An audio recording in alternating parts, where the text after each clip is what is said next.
The invitation to the Harrison family's annual charity gala arrived in a thick cream envelope, addressed in my Aunt Catherine's perfect calligraphy. Inside was a handwritten note that made my blood boil. "Emma dear, given your financial situation, perhaps it's best you sit this one out. The Crystal Ballroom has certain standards to maintain." I sat in my modest office, surrounded by property documents worth more than my entire family's net worth combined, and laughed. If they only knew that their precious venue was about to become mine.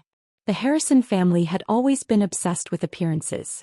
Old money, old traditions, old prejudices. My mother had been the black sheep, marrying a common architect and choosing love over status. When she and Dad died in a car accident 10 years ago, leaving 16-year-old me to fend for myself, the family's true colors showed. "We'll help, of course," Aunt Katherine had said, examining her manicured nails. "But you'll need to understand your place. The Harrison name carries certain expectations." Their help meant a tiny monthly allowance that barely covered groceries, while my cousins enjoyed trust funds worth millions. But what they didn't know was that Dad had left me something far more valuable than money. He taught me everything he knew about real estate development and property investment. By 18, I'd turned that knowledge and my modest inheritance into my first property purchase. By 21, I owned 3 struggling buildings that I'd transformed into profitable ventures. Now at 26, my real estate portfolio was worth over $200 million, all carefully hidden behind shell companies and investment trusts. Not that my family knew any of this. To them, I was still poor Emma, the charity case cousin who worked as a lowly property manager. They had no idea that while they were flaunting their inherited wealth, I was quietly building an empire. My phone buzzed with a text from my cousin Sophia. "Heard Mom broke the news about the gala. Don't worry, we'll send pics." Face blowing a kiss. I set my phone down and turned to my computer, where the final contract for the Crystal Ballroom acquisition was waiting for my signature. The venue had been struggling financially for months, its old-world charm not quite enough to justify its outdated facilities. I'd spent 6 months negotiating the purchase through one of my shell companies. The timing couldn't have been more perfect.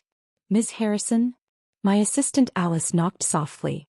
"The Crystal Ballroom's board just approved the sale. You can sign whenever you're ready."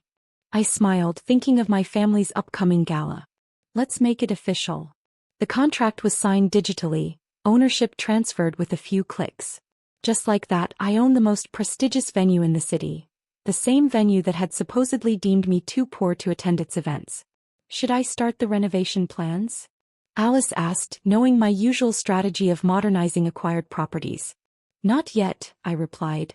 "We have a gala to deal with first." The next day I decided to pay Aunt Catherine a visit.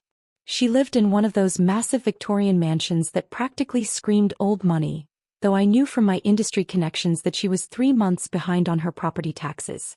The maid, because of course Aunt Catherine still employed house staff, showed me into the formal sitting room. Everything was perfectly arranged, perfectly traditional, perfectly superficial. "Emma." Aunt Catherine swept in, looking surprised and slightly annoyed. "What are you doing here? If this is about the gala." "Actually," I settled into an antique armchair, "I'm here about the Crystal Ballroom." She brightened. "Oh yes, isn't it magnificent? The perfect venue for our caliber of event. Though I suppose you wouldn't be familiar." "I'm quite familiar with it," I cut in smoothly. "In fact, I've been reviewing all its bookings. Including yours." She frowned. "Reviewing? What do you mean?" "Well, as the venue's new owner, I like to be thorough." The silence that followed was delicious. Aunt Catherine's face went through a series of expressions: confusion, disbelief, horror. "New owner," she finally managed. "As of yesterday," I confirmed. "The board approved the sale. Quite a bargain, really. The place needs significant updating." But that's impossible. You can't afford to buy a multi-million-dollar historic venue?" I raised an eyebrow. "The same way I couldn't afford to attend your gala?" She sank into a chair, her perfect posture crumbling. "I don't understand." "No," I agreed, standing up. "You never did. None of you ever tried to understand that success isn't about which family you're born into. It's about what you build yourself." "The gala," she whispered. "We've already sent the invitations." "Yes, about that." I pulled an envelope from my bag, the same cream-colored one she'd sent me. I'm afraid we'll have to cancel your booking. The venue has certain standards to maintain. You can't, she burst out. The Harrison family has hosted events there for generations. We're institution members. We're institution members, I corrected her. The membership program is being restructured. We're focusing on a more diverse, merit-based clientele. This is revenge, she accused.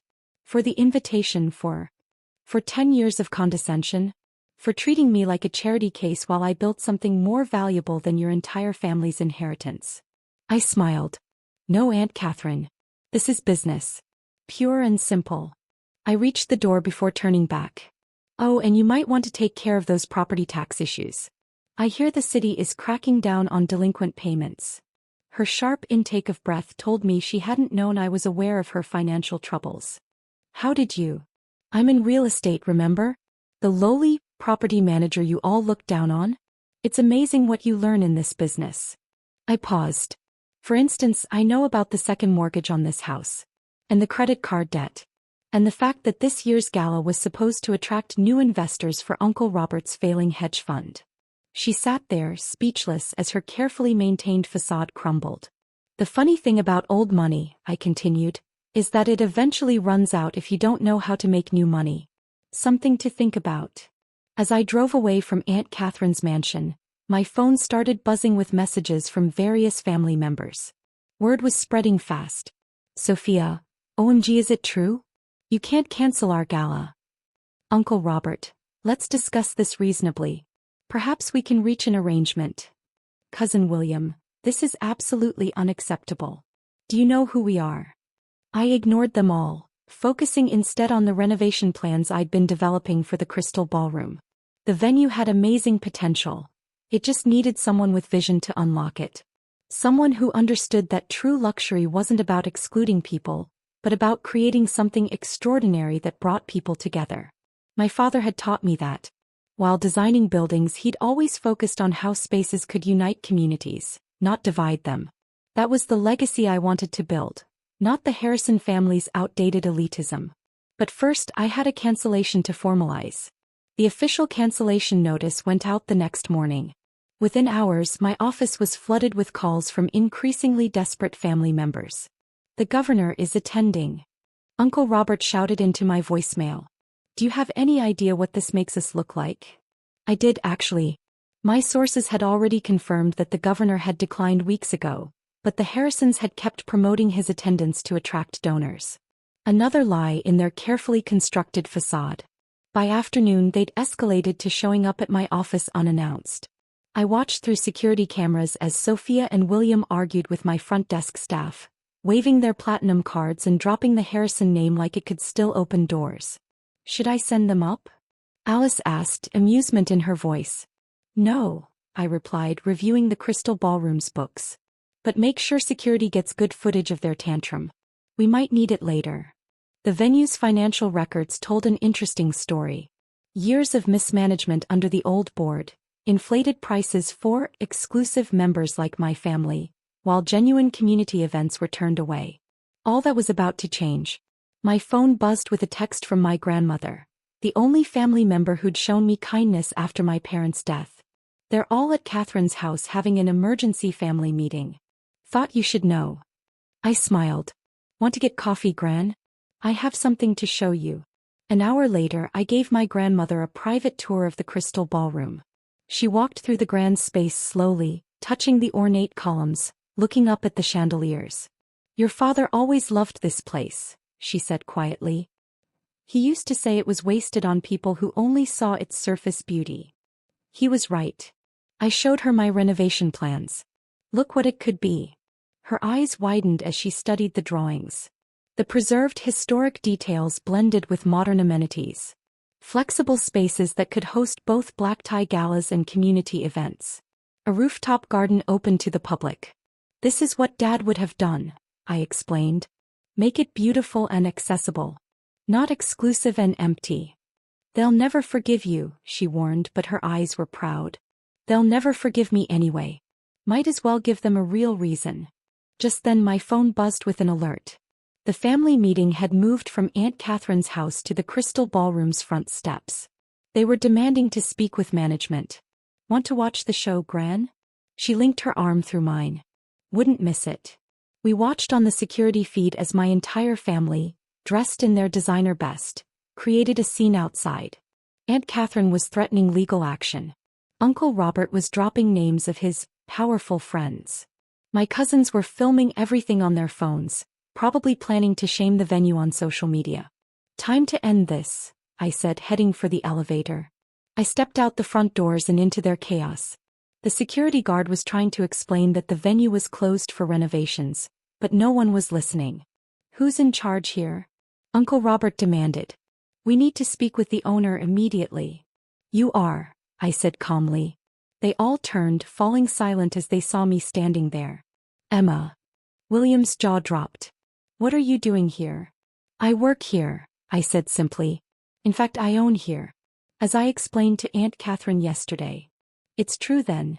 Sophia whispered. You really bought the Crystal Ballroom? Among other things. I gestured to the building next door, another of my properties. And that one. And most of this block, actually. They stared at me, then at the buildings, their worldview visibly crumbling. But you're poor, William sputtered. You manage properties for a living. I own properties for a living, I corrected him. Quite a few of them. That lowly job you all mocked? It was just a cover for my real estate empire. Empire. Aunt Catherine's voice was faint. Would you like a tour? I offered.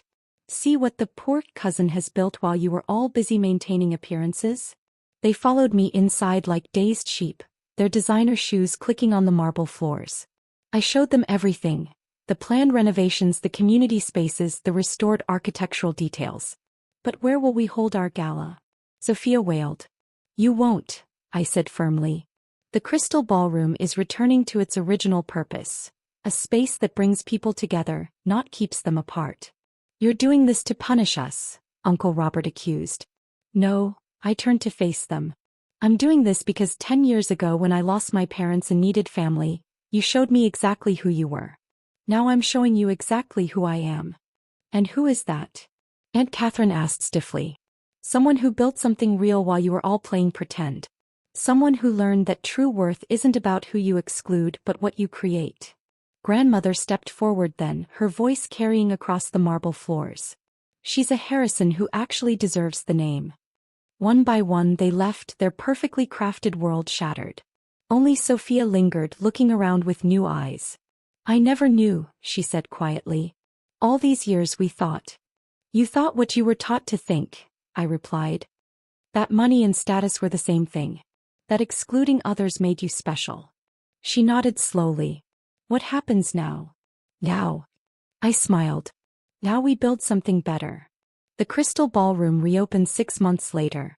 The renovation preserved its grandeur while making it accessible to all. Where once it hosted only elite events, now it welcomed everything from charity fundraisers to community art shows to local business launches. My family, they adapted slowly. Uncle Robert's hedge fund failed, forcing him to finally face reality. Aunt Catherine started volunteering at one of the community programs hosted in the ballroom, partly to save face but maybe also to learn. Sophia joined my company as an intern, starting from the bottom to understand real business. The Harrison name still carried weight in the city, but for new reasons. Not because of inherited status but because of what we were building. Spaces that united rather than divided, success measured by what we gave rather than what we kept. A year after the cancelled gala, I hosted my own event at the Crystal Ballroom. Not a charity gala for show, but a genuine community celebration. Looking around at the diverse crowd, local artists mingling with business leaders, students showcasing their work alongside established professionals, I knew Dad would have been proud. Grandmother found me by the grand staircase, where a plaque honored my parents' memory. Your father always said buildings should bring people together, she reminded me.